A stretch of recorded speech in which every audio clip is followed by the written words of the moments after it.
네, 안녕하세요. 브릿지 조한송 기자입니다. 10일부터 다주택자 양도세 중과 유예가 시행됩니다. 10일을 기점으로 이 잔금이나 등기를 치르는 다주택자에 한해서 이 양도세 중과를 유예해 주겠다는 거죠. 저희가 앞서 이에 대한 영향을 이 세무사와 중개사를 중심으로 들어본 적이 있습니다. 세부담으로 이전보다 매물을 내놓을 가능성이 높다는 분석이 있었죠. 실제 6월 1일 보유세 부과 기준일을 앞두고 이 다주택자의 급매물이 늘었다는 보도도 있었습니다. 그래서 오늘 브릿지는 진짜 급매물이 늘어나서 가격 하락 효과가 있었는지 최근 실거래 내역을 분석해 봤습니다.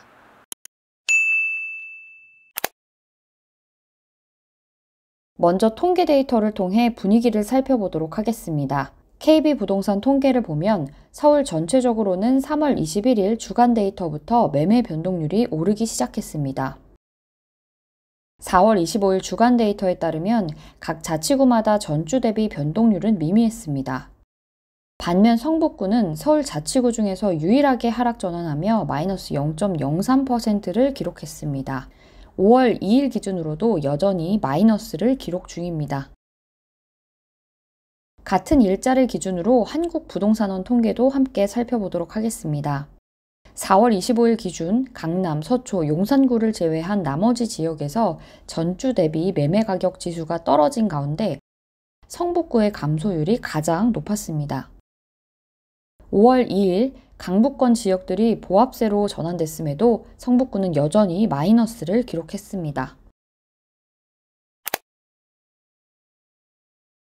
그럼 지금부터는 성북구의 그간 실거래 내역을 살펴봐야 할 것 같습니다. 서울부동산정보광장에서 2분기 실거래 내역을 살펴봤습니다. 아직 다 집계된 것은 아니겠으나 성북구에서 지난 4월 한 달간 38건의 아파트가 거래됐습니다. 이 중 40% 이상이 직전 거래 가격 대비 하락한 것으로 집계가 됐는데요. 성북구 내에서도 대단지 아파트가 몰려있는 기름 뉴타운을 중심으로 집값 하락이 눈에 띕니다. 올해 1월이죠. 2천여 가구의 대단지인 롯데캐슬 클라시아가 입주하면서 영향을 받은 것으로 풀이됩니다.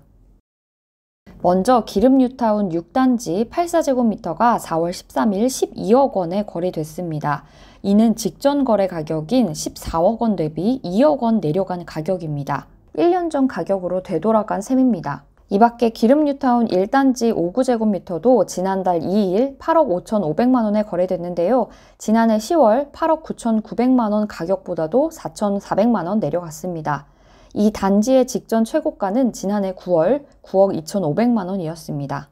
기름 뉴타운 2단지 푸르지오 84제곱미터 역시 지난달 19일 9억 원에 거래가 됐는데요. 올해 1월 가격보다 5천만 원 내려간 가격입니다. 이 단지 역시 주택시장 분위기가 뜨거웠던 지난해 8월 최고가로 11억 원에 거래된 곳입니다. 최고가 대비로는 실거래 가격이 2억 원 내린 겁니다. 기름 뉴타운 4단지 이편한 세상 59제곱미터 역시 지난달 5일 7억 9천만 원에 거래가 됐는데요. 그 전달인 3월 거래 가격 대비 4,500만 원 내려갔습니다. 이 단지 지난해 8월 최고가로 9억 원에 거래가 됐었습니다.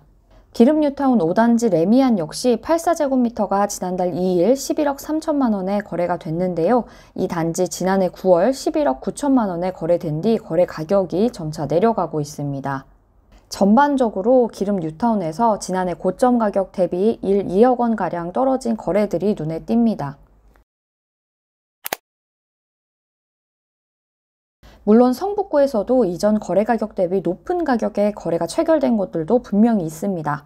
다만 이전보다 하락 거래가 늘었다는 것이 특징이 되겠는데요. 이 단지들 왜 거래 가격이 떨어진 걸까요? 중개사들의 이야기를 들어보도록 하겠습니다. 네, 그러니까 시거래 된 것들이 보면은 다 이제 판매했던 것들이 시거래가 됐기 때문에 이제 전체적으로 다 가격이 이제 좀 떨어져 보이는데 결국 또 그냥 나와 있는 물건들 효과를 보면 급한 물건이 아니고는 또 그렇게 많이 떨어지진 않을 거예요. 요즘에 이제 사실 작년 가을부터 거래가 많이 이제 주춤했잖아요. 그 중에서 이제 급하신 분들만 진짜 금매 가격으로 던지시는 건데, 그러니까 세금 때문이든 다른 대실제가 또 있는 곳이 있으시거나 이런 형태가 있어요. 그렇지 않고는 사실 팔리면 그때 가서 다른 데로 갈아타볼까 하시는 분들은 사실 급할 이유가 없으시기 때문에 이렇게 금매 가격으로 던질 이유가 없으시죠. 며칠 지나면 이제 양도세가 많이 부과되고 이러다 보니까 그런 면 때문에 좀 던지시는 물건이 몇 개가 이제 실거래가 뜬 거고요. 신문기사에서 뭐 폭락이다, 뭐 이거 뭐 떨어졌다 이렇게 얘기하는 거는 뭔가 현실을 잘 모르고서 그런 매물도 좀 많이 소진이 됐어요. 최근에 시세 대비 저렴하게 나온 매물들은 특징이 있었는데요. 모두 5월 말까지 등기를 마치는 조건이 붙는다는 겁니다.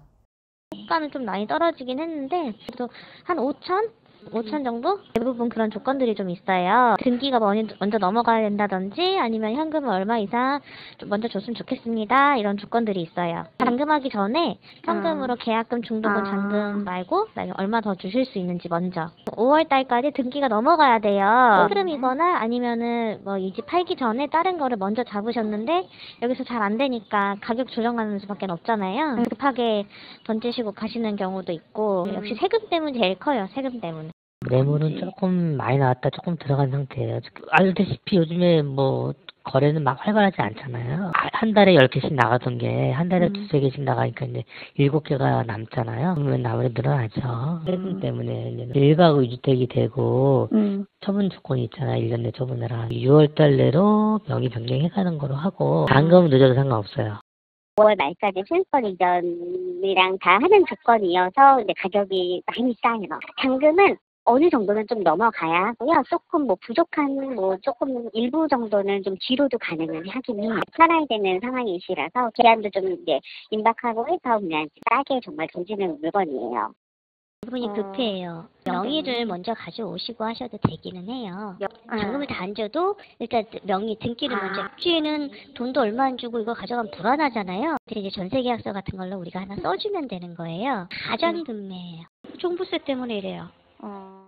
전문가는 이 현상에 대해서 어떻게 분석할까요? 소득이 비슷한 성북구, 강북구, 도봉구가 있는데 어떤 재건축에 대한 그런 기대감이 없는 지역이라고 할 수 있는 성북구가 제일 지금 현재 상황이 좋지 않은 걸로 판단이 됩니다. 실수요자 유입이 많았던 지역들인데 예전에 비해서 좀 비싼 지역이 되다 보니까 대출 규제에서 자유롭지 않다는 거예요. 실질적으로는 거래가 안 되고 매물이 쌓이니까 가격이 하락하는 경향들을 보이긴 하는데 거의 뭐 금융위기 수준에 육박할 정도로 거래가 안 되다 보니까 지금보다 하반기가 더 거래가 안 될 거라고 예상하기 좀 어려워요. 여러 가지 이제 불확실성 개선되고 윤석열 정부에서 규제 완화 기조로 가고 있잖아요. 거기에 따라서 거래량은 늘어날 여지가 크다 이렇게 보고 있습니다. 네, 오늘 브릿지는 이 성북구를 중심으로 한 서울 주택시장의 분위기를 살펴봤습니다. 매매 거래가 더딘 가운데 보유세 부과 기준일을 앞두고 이 다주택자들이 급매물을 내놓기 시작했고요. 이 중 일부가 체결이 되면서 가격이 떨어지는 효과가 나타나는 것으로 분석됩니다. 특히 성북구는 기름동에서 2천여 가구가 넘는 대단지가 입주하면서 가격 하락 효과가 두드러진 것으로 분석됩니다. 다주택자들은 5월 말까지 등기를 마치는 조건으로 매수자를 찾고 있습니다. 급매가 늘면서 다소 선호도가 떨어지는 이 저층 매물의 가격이 중층 이상과의 가격과 더 크게 벌어지는 현상도 나타나고 있습니다. 이러한 현상 처음은 아닌데요. 2020년 초반에도 이 다주택자 중과세 유예 영향으로 단기간 가격이 하락한 적이 있었습니다.